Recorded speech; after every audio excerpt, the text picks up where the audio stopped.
أعوذ بالله من الشيطان الرجيم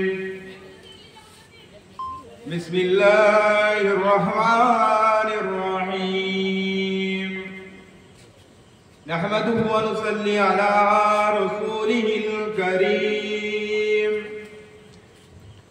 أما بعد فيا أيها الحاضرون رحمنا ورحمكم الله وقال الله تعالى في كلامه المجيد والفرقانه الحميد إن الله وملائكته يصلون على النبي يا أيها الذين آمنوا صلوا عليه وسلموا تسليما اللهم صل على سيدنا مولانا محمد وعلى سيدنا مولانا محمد حب احمد اجل ہی او سینے میں ہے میں یہاں ہوں میرا دل مدینے میں ہے اللہم صلی علی سیدنا مولانا محمد وعلی سیدنا مولانا محمد ان ہواؤں سے کہہ دو نہ آئے ادھر جن کی خوشبو سے کوئی ضرورت نہیں جس خوشبو سے مہکا سارا جہاں وہ خوشبو مدینے میں موجود ہے بلغ العلا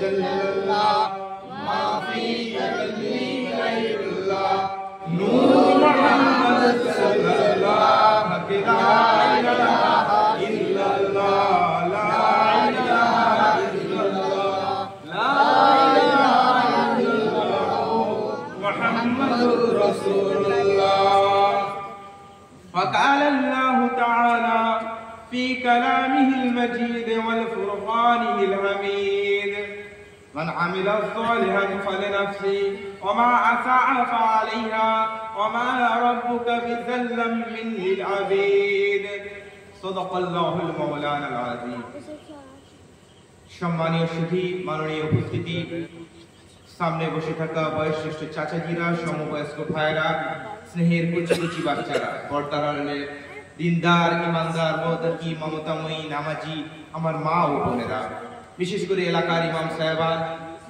এবং আমার প্রাণপ্রিয় ভাইরা সকলকে আমার অন্তরস্থল থেকে আবার সালাম জানাই আসসালামু আলাইকুম ওয়া রাহমাতুল্লাহি ওয়া বারাকাতুহু এই সালামের ব্যাপারটা আপনারা হয়তো বিগত আলেমদের মুখে শুনেছেন এবং আমার পরবর্তী যারা আসবে তারা জানেন বলবেন সালাম দেওয়া হচ্ছে সুন্নত উত্তর দেওয়া হচ্ছে ওয়াজিব তাহলে এমন একটা জায়গায় বসছেন এখান থেকে আপনি একটা শিক্ষা পাচ্ছেন সেই জায়গায় বসবেন যেখানে শিক্ষা পাওয়া যায় আপনারা হয়তো অন্যান্য আলেমের কাছে এই কথাটাও শুনেছেন সারা রাত নফল ইবাদত করার থেকে 1 ঘন্টা জ্ঞান চর্চা করা অতি উত্তম তাই তো নাকি ভুল বলছি তাহলে জ্ঞান চর্চাটা কি ধরনের চর্চা করা আপনি বই পড়ে জ্ঞান চর্চা করতে পারেন কারণ সোহবত থেকে তার মুখ থেকে মূল্যবান কথা শোনা ইন্নামাল ইয়াকতাল্লাহ মিন ইবাদিল উলামা উলামা কারা আলেমের বহু বচন হচ্ছে উলামা বেলালাতুন শব্দ থেকে এসেছে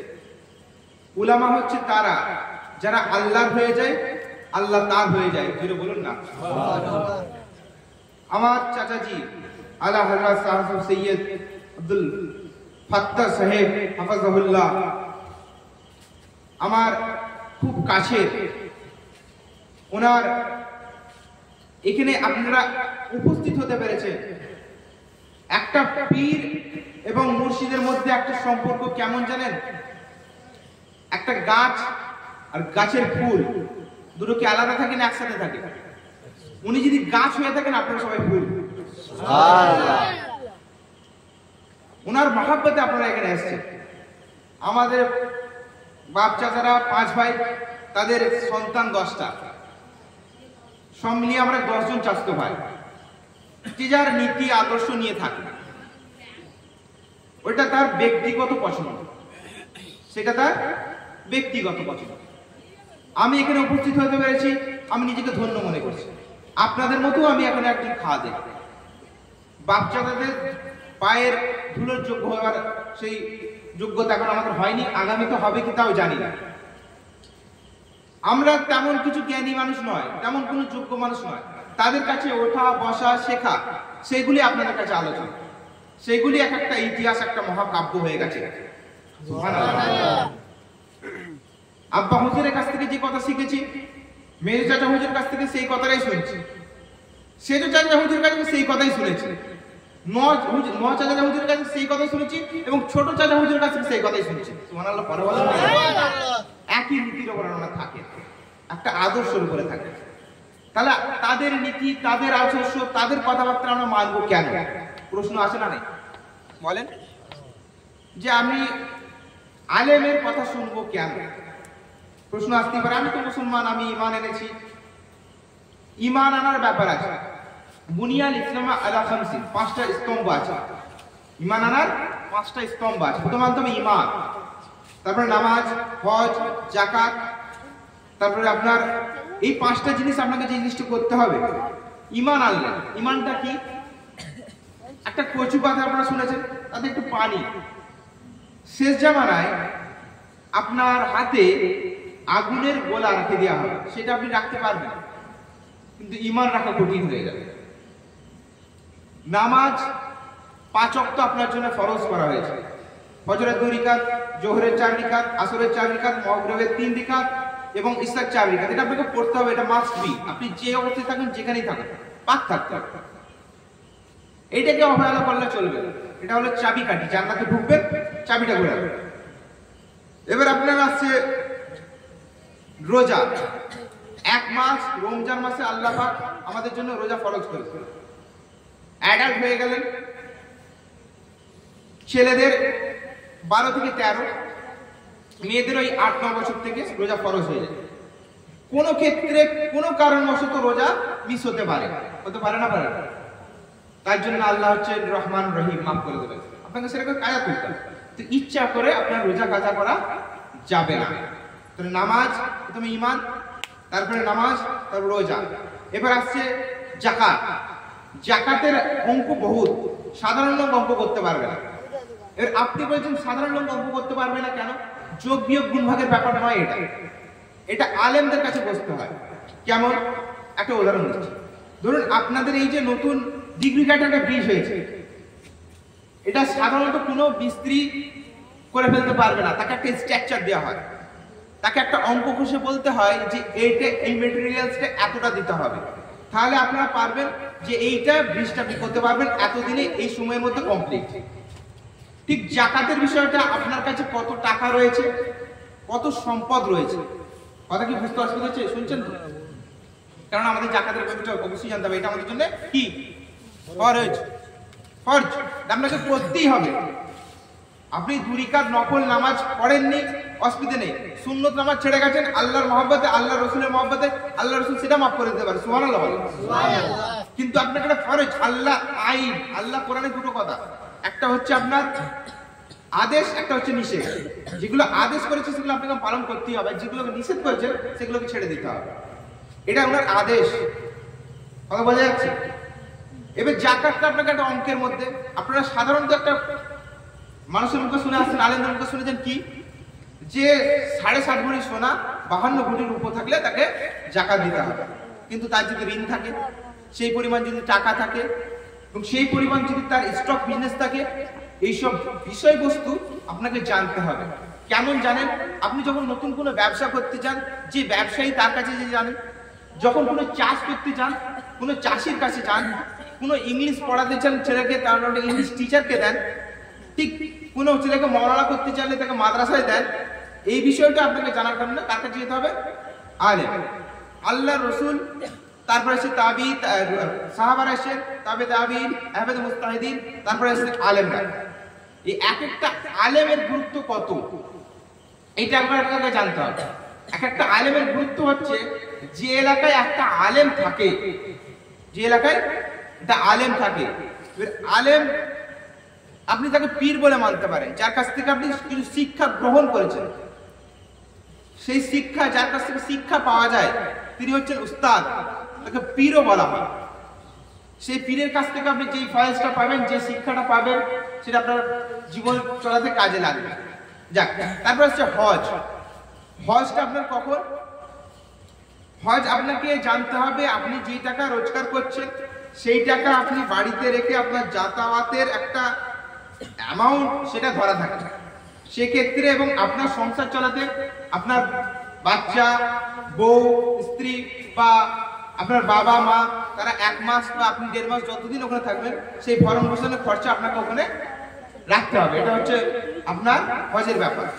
এই সাময়িক যে জিনিসটা, এর উপরে আপনাকে ঠিক থাকতে হবে। এইটার বাইরে যেগুলো রয়েছে আরো অনেক কিছু খরচ রয়েছে, সেই খরচগুলো আপনাকে আলেমের কাছ থেকে যে জানতে হবে। মৌলানা সাহেব, হাফেজ সাহেব, ইমাম সাহেব, মুয়াজ্জিন সাহেব, আমার মতো নগণ্য মৌলবী হাজার রয়েছে, ওয়াইজিন আছে, তাদের কাছ থেকে কিন্তু মশলা জানা যাবে না। মশলা কারা দেবে? মুফতি। কে কারা মশলা দেবে? মুফতি মশলা দেবে। তাকে জানতে হবে সে মুফতি কিনা। এখন আপনাকে জীবন চলাতে পড়াশোনা করতে হয়, আলেম, ফাজেল, কামেল, টাইটেল, পড়ার পর মুফতি একটা ডিগ্রি আছে, সেই ডিগ্রি করতে হয়, সার্টিফিকেট পাওয়া হয় এই যুগে। এবং আলেমের সান্নিধ্যে তাকে না করে 5-7 বছর থাকতে হয়। সে কি বলছে, কেমন করে বলছে, কিভাবে বলছে, কোন ক্ষেত্রে বলছে, আপনার জন্য যেটা হবে আমার জন্য কিন্তু সেটা হবে না। আপনার ছেলে হয়তো বিছানায় পেচ্ছাপ করে, তার জন্য একটা দোয়া শিখিয়ে দিয়েছে, আর আপনি দূর থেকে দোয়াটা শুনলেন। কিসের দোয়া শুনলেন? আপনি যদি ওইটা মাথা করে আপনি যদি দোয়া পড়েন, দেখি কাজে আসবে? কথা বলেন, আমি কি কথা ভুলবে যাচ্ছি? তার মানে শুনে হলে হবে না, আপনাকে জানতে হবে যে উনি ওই ক্ষেত্রে কার ক্ষেত্রে কোন দোয়াটা দিয়েছে। তেমন ঠিক এই বিষয়টা এসে যাচ্ছে জীবন চলাতে। আপনি যে এই ওয়াজটা শুনছেন, এখান থেকে আপনাকে শিক্ষা গ্রহণ করতে হবে। যদি শিক্ষা গ্রহণ না করে শুনে চলেন, তাহলে আপনার সারা জীবন শোনাই হবে, জানা আর হবে না। জানা শোনার উপরে ঈমান। তাহলে আল্লাহ রসুলের যুগে যেসব সিস্টেমগুলো ছিল, সেই সব সিস্টেম কিন্তু ধারাবাহিকভাবে আমাদের কাছে আসছে। এখন আপনি বলতে পারেন যে রসুলের যুগে এমন এক কিছু বলুন, বা আপনার এমন কিছু আমাদের ভারতবর্ষের কোনো একটা বিশেষ ব্যক্তি দেখেছে কিনা। ভারতবর্ষের বুকে অনেক রাজাই রাজত্ব করেছে। রাজার মধ্যে হিন্দু রাজত্ব চলেছে, মুসলিম রাজত্ব চলেছে। ভারতবর্ষের মধ্যে একটা বিখ্যাত রাজা ছিলেন, তার নাম হচ্ছে রাজা চেরুমল পেরুমল। তার যুগে সেই সময় একটা অলৌকিক ঘটনা উনি দেখেছেন, আজ থেকে প্রায় 1400 বছর আগে। কি দেখলেন?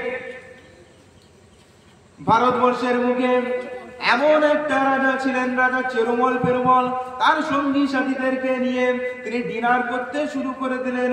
তার ছাদের ওপরে, তার রাজপ্রাসাদের ওপরে ডিনার করতে করতে করতে করতে দেখতে পেলেন পশ্চিমের আকাশে 8খানা চাঁদ এবং পূর্ব দিকে আকাশে 8খানা চাঁদ। যখন উনি এরকমটা দেখতে পেলেন, তার সঙ্গী সাথীদেরকে জিজ্ঞাসা করতে লাগলেন, ও আমার সঙ্গী সাথীরা কাছে এসো, তোমরা কি আমি যেটা দেখি তোমরা কি সেটা দেখো? বললো হ্যাঁ হ্যাঁ হ্যাঁ। বললো তোমরা কি দেখতে পেলে? বললো পূর্ব দিকে 8খানা চাঁদ, পশ্চিম দিকে 8খানা চাঁদ আমরা দেখতে পাচ্ছি। যে রাজা চেরুমল পেরুমল তলাশ করতে লাগলেন। বললো এটা কিভাবে হলো, কেমন ভাবে হলো, কি ক্ষেত্রে হলো, এটা আমাকে জানতেই হবে। তোমাদের মধ্যে এমন কোনো ব্যক্তি আছে কি? আমি তাদেরকে সময় বেঁধে দিলাম, কিছুদিনের মধ্যে তোমরা যদি এই খবরটা আমাকে দিতে পারো, তার জন্য ভালো ইনাম দেওয়া হবে, তাকে ভালো পুরস্কার দেওয়া হবে।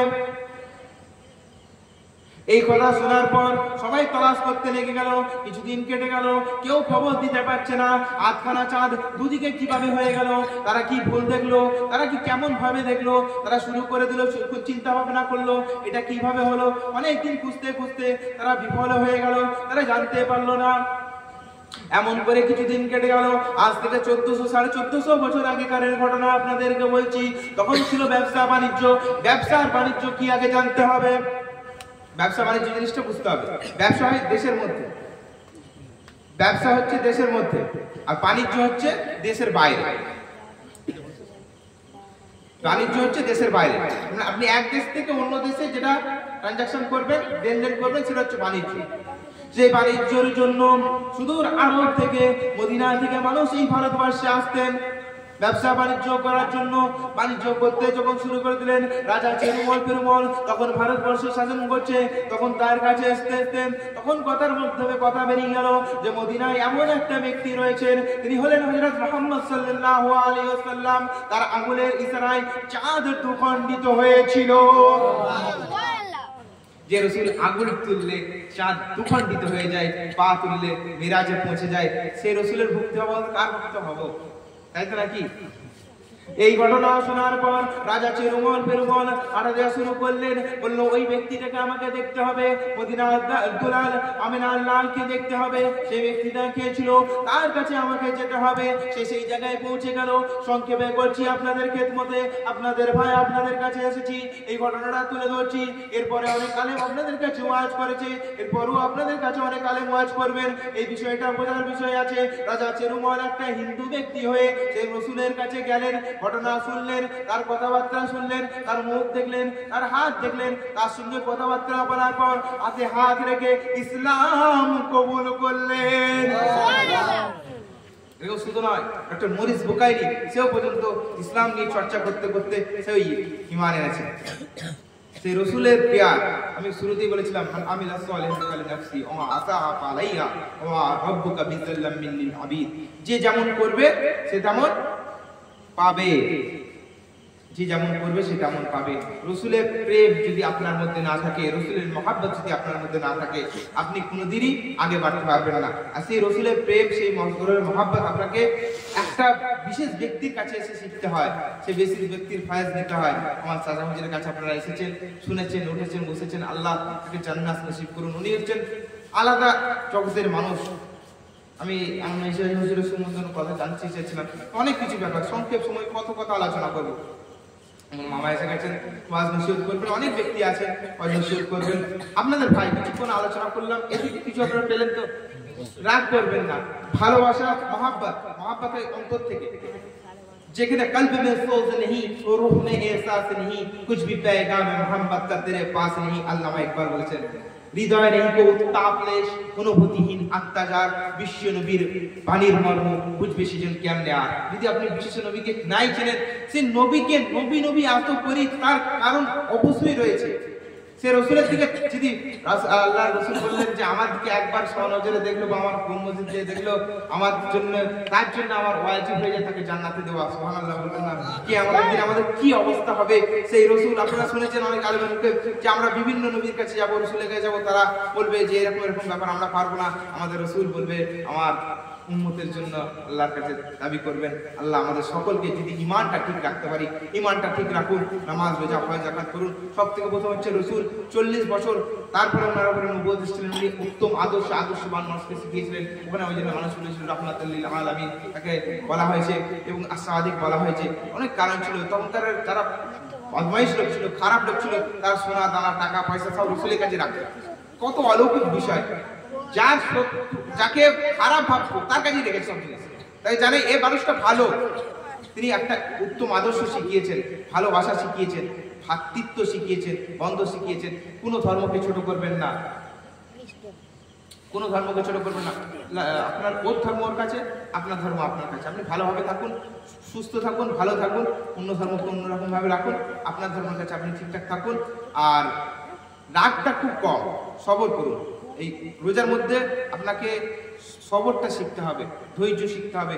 চোখের জেনা, মুখের জেনা, হাতের জেনা, পায়ের জেনা থেকে দূরে থাকুন, ভালো থাকুন, সুস্থ থাকুন। আপনাদের ভাই কিছুক্ষণ আলোচনা করলাম, বলার মধ্যে যদি কিছু ভুল ত্রুটি হয়ে থাকে ছোট ভাই হিসাবে ক্ষমা করে দেবেন। আমি সৈয়দ আব্দুল আজিজ আল মুফতি সাহেবের ছোট ছেলে। আপনাদের কাছে এসে ভালো লাগলো। আপনাদের মতোই আমি এখানে একজন উপস্থিত হই, আপনাদের মতো আমি ওয়াজ শুনি। আপনাদের আমার থেকে আপনাদের বেশি বিভিন্ন আলেমের ওয়াজ আপনারা শুনেছেন, অনেক কথাই জানা আছে, সেটাকে চর্চা করা, সেটাকে একটু ঝালিয়ে নেওয়া, এই হচ্ছে ব্যাপার। মামা এসে গেছেন, গুরু শরীফ আল্লাহুম্মা সাল্লি